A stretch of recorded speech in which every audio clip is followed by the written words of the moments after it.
मानसिक और सैद्धांतिक विरोधाभासों से भरी हुई सरकार है। मैं इस पर जवाब दूंगी, उससे पहले मैं गांधी की बात करूं। कल प्रधानमंत्री ने ध्वजारोहण किया, उसके बाद वो राजघाट गए, और जब जब प्रधानमंत्री महात्मा गांधी के आगे नतमस्तक होते हैं और शीश झुकाते हैं, मुझे व्यक्तिगत रूप से बहुत खुशी मिलती है और यह देश प्रफुल्लित होता है। इसलिए होता है क्योंकि जिस गांधी के आगे आप शीश झुकाते हैं, ये उसका सच, उसका शाश्वत सत्य है जिसके आगे आप नतमस्तक होते हैं। अनमने मन से ही सही, क्योंकि आप तो गोडसे के उपासकों के साथ खड़े हैं। आप महात्मा गांधी के सेवा संघ पर काशी में नफरत से और सत्ता के मद में चूर अपना बुलडोजर चलवा रहे थे, और उसके बाद भी आपको गांधी के आगे नतमस्तक होना पड़ा। यह गांधी की ताकत है। आपने नेहरू मेमोरियल की बात करी, लाइब्रेरी की बात करी। इतिहास ना रचा जाता है, इतिहास बनाया जाता है, इतिहास बदला नहीं जाता है। और इमारतें बना देने से, किसी जगह का नाम बदल देने से आपकी संकीर्ण, क्षुद्र, छोटी सोच दिखाई देती है। जिनके अंदर जज्बा होता है ना, वो इतिहास बना देते हैं। जिनके अंदर जज्बा होता है, वो पाकिस्तान के 2 टुकड़े करके विश्व का भूगोल बदलते हैं। जिनके अंदर जज्बा होता है, 200 साल की गुलामी के बाद जब देश आजाद होता है और एक सुई नहीं बनती है, वो इस देश में IIT, AIIMS, IIM, ISRO, Bhabha atomic research centre की स्थापना करते हैं। तो आपको अगर लगता है कि एक जगह का नाम बदलकर आप उनकी विरासत को धूमिल कर दीजिएगा, तो यह सूरज को दिया आप जला दिखाते रहिए। असलियत यह है कि मोदी जी ने अपने 9.5 साल के कार्यकाल में एक, और मैं डंके की चोट पर कहती हूं, एक ऐसा काम नहीं किया है जिससे इतिहास में उनका नाम अंकित होगा। सीमेंट और इसकी बालू की इमारतें तो बहुत लोगों ने बनवाई, एक काम ऐसा नहीं किया जिससे देश उनको याद करेगा। तो नेहरू की विरासत के साथ छेड़छाड़ करना, उनका नाम हटाकर किसी और का नाम रख देना, यह आपकी ओछी छोटी राजनीति का परिचायक है। इस पर मैं क्या टिप्पणी करूं? अटल जी की आज पुण्यतिथि है। बिहार के मुख्यमंत्री नीतीश कुमार जो आपके गठबंधन में शामिल हैं, वो अटल जी की समाधि पर उन्हें श्रद्धांजलि देने के लिए पहुंचे हैं। इसको आप लोग कैसे देखते हैं? क्योंकि बार बार नीतीश कुमार को लेकर सवाल उठते रहते हैं कि उनका मन फिर से बदल रहा है क्या यूं करने के? मुझे लगता है कि इस मंच से मेरे नेता ने अटल जी का उल्लेख किया था जब उन्होंने पिछली बार प्रेस कॉन्फ्रेंस करी थी। मुझे लगता है कि हम, क्योंकि 2 डिफरेंट पार्टीज में हैं, तो हम एक दूसरे के दुश्मन थोड़े हैं। हमारे मतभेद हो सकते हैं। आज के दिन अटल जी को जब श्रद्धांजलि का शीश प्रधानमंत्री ने झुकाया होगा, तो मैं उम्मीद करती हूं कि 3 महीने से ऊपर जलते हुए मणिपुर पर राजधर्म के वो शब्द उनके कान में फिर गूंजे।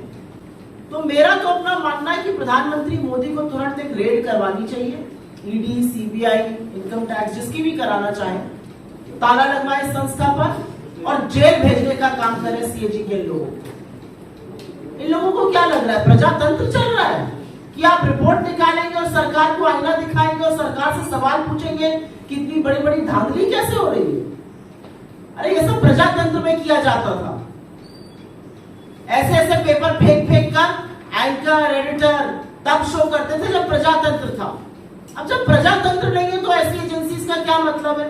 लगवा दीजिए तुरंत ताला इस पर और भेजिए जेल। इनकी हिम्मत कैसे हो रही है 1 नहीं 2 नहीं 7 घोटालों का पर्दाफाश करने की, और बड़े बड़े घोटाले, बड़े बड़े मंत्रालयों के घोटाले, और ऐसे घोटाले हैं जिन घोटालों से आपके जेब पर डाका डाला जा रहा है, ये याद रखिएगा।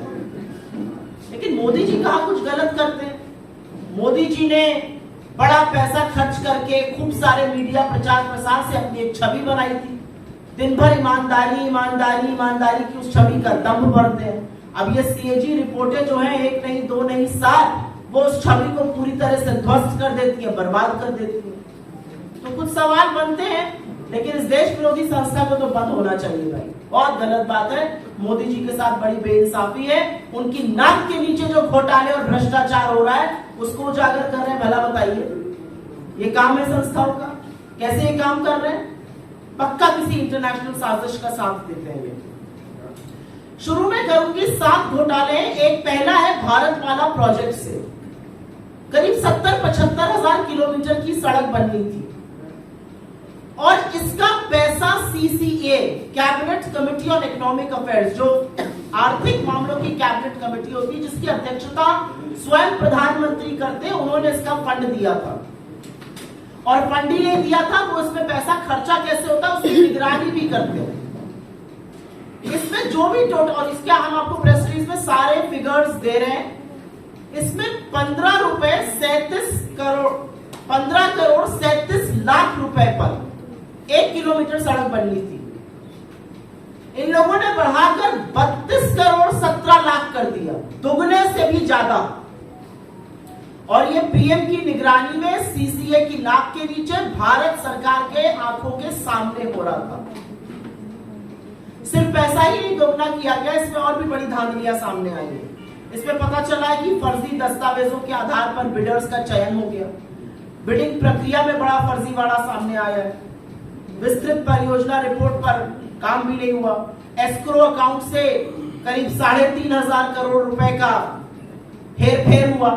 और सबसे बड़ी बात यह है कि इसके किसी भी जब रोड बनता है तो एक सेफ्टी कंसल्टेंट रखा जाता है कि आपके और हमारे जैसे लोग जो इस देश के नागरिक हैं जब सड़क पे चले तो सुरक्षित रहे। सरकार ने यह भी जरूरी नहीं समझा, भारतमाला के कितने ही हिस्सों में एक भी सेफ्टी कंसल्टेंट नहीं है।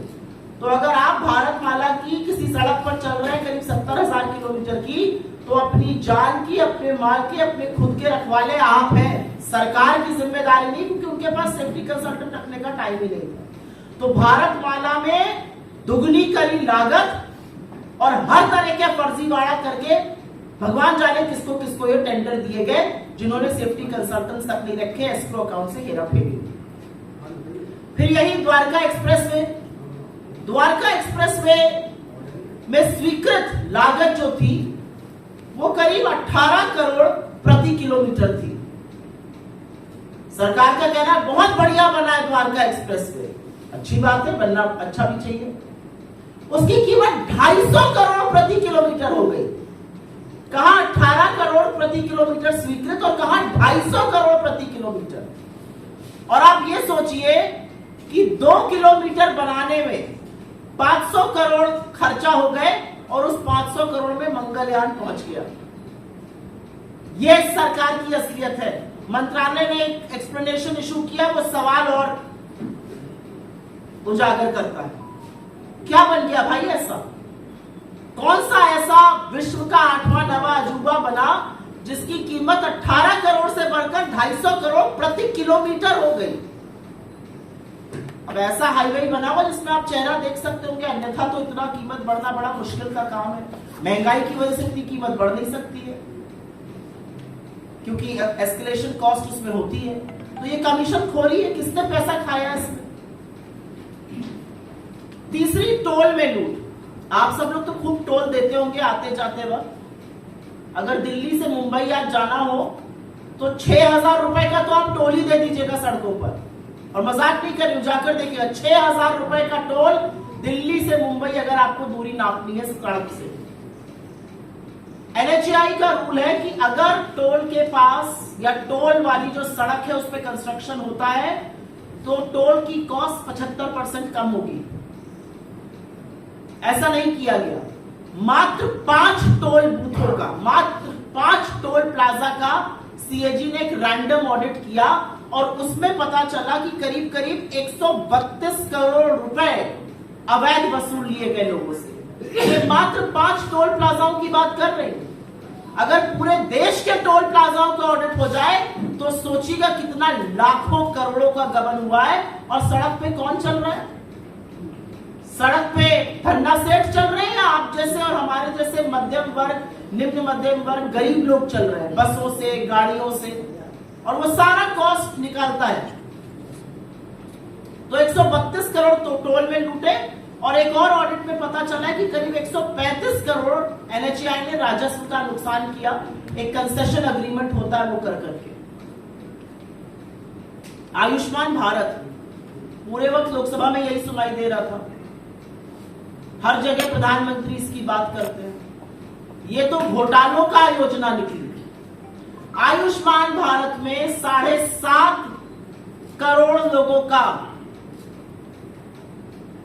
7.5 लाख लोगों का, एक नंबर से रजिस्ट्रेशन हुआ है। आप किसी भी आधार सेंटर जाइए, किसी भी आयुष्मान सेंटर जाइए और सबसे पहले आपसे आपका फोन नंबर पूछते हैं। एक नंबर से 7.5 लाख लोगों का रजिस्ट्रेशन। और यही नहीं, आयुष्मान भारत के तहत 88,760, मोटा मोटा 88,000 मान लीजिए, उन रोगियों का भुगतान हुआ है जिनकी मृत्यु हो चुकी थी। मृत लोगों का इलाज दिखाकर क्लेम क्या भुगतान हुआ है। अब ये किसके पास गया है ये नहीं पता, लेकिन लाभार्थी के खाते में तो ये बिल्कुल नहीं गया। 88,000 मृत लोगों के फ्रेश इलाज का क्लेम दिखाकर उस पर धांधली हुई है। और जैसा कि मैंने आपको बताया, 7.5 लाख लाभार्थी एक नंबर से जुड़े हैं। इनफैक्ट अगर आगे डेटा देखिए तो करीब करीब 1,24,00,000 जो है वो मात्र कुछ फोन नंबर से जुड़े हुए। भगवान की बात ना हो ऐसा कैसे हो सकता है, और वो राम जो सबके आराध्य है। अयोध्या में एक भव्य राम मंदिर बन रहा है।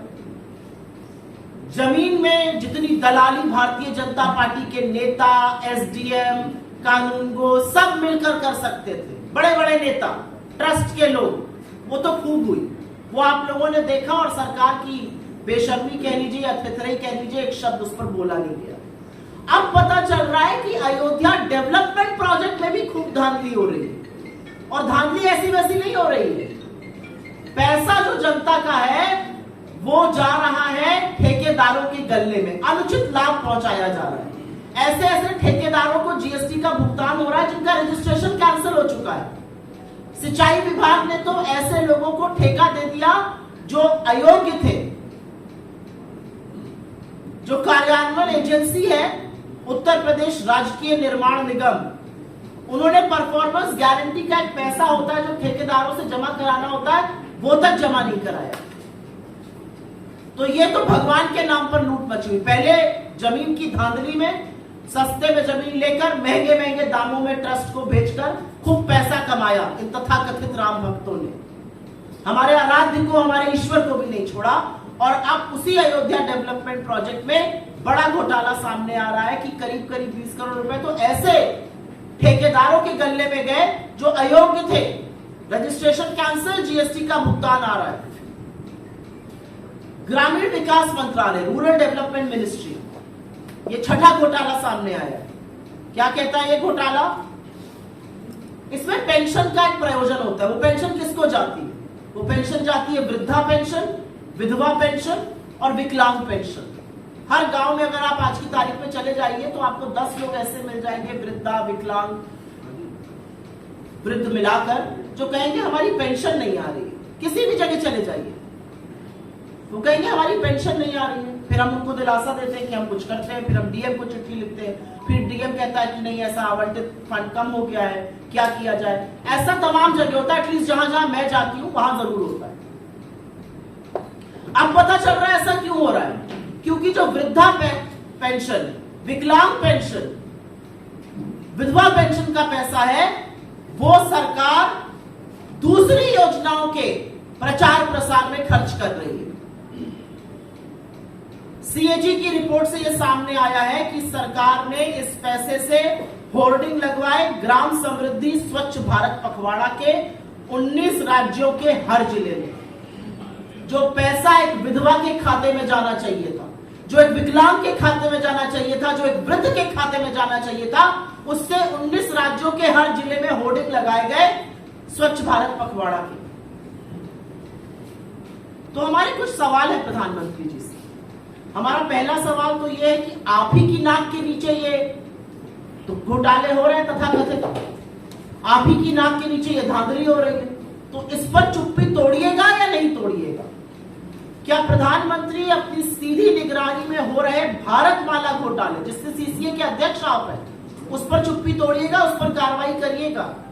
क्या केंद्रीय सड़क परिवहन और राजमार्ग मंत्रालय के खिलाफ और मंत्री के खिलाफ कोई कार्रवाई की जाएगी? एक एनएचएआई का मामला आया है, एक द्वारका एक्सप्रेसवे का आया है, भारतमाला का आया है।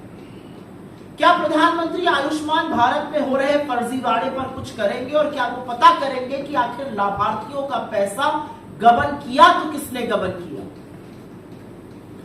क्या वो पता करने की कोशिश करेंगे कि वृद्ध का, विधवा का, विकलांग का ग्रामीण विकास मंत्रालय का पैसा दूसरी योजनाओं पर खर्च क्यों किया जा रहा है?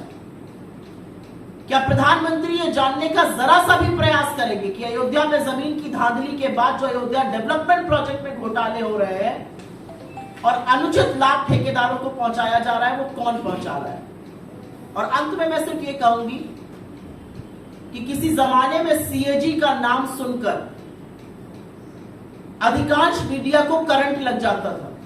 यह अलग बात है कि जो तथाकथित रिपोर्टें थी वो झूठी साबित हुई और मारे पेपर दिखा कर सुबह शाम दिन रात प्राइम टाइम चिल्ला के शो होते थे। उस मीडिया ने चुप्पी धारण कर ली है, प्रधानमंत्री भी मौन है, लेकिन मुनाफाखोरी, कमीशनखोरी और जनता के पैसे की जो लूट हो रही है उससे पर्दा खुद सीएजी उठा रहा है।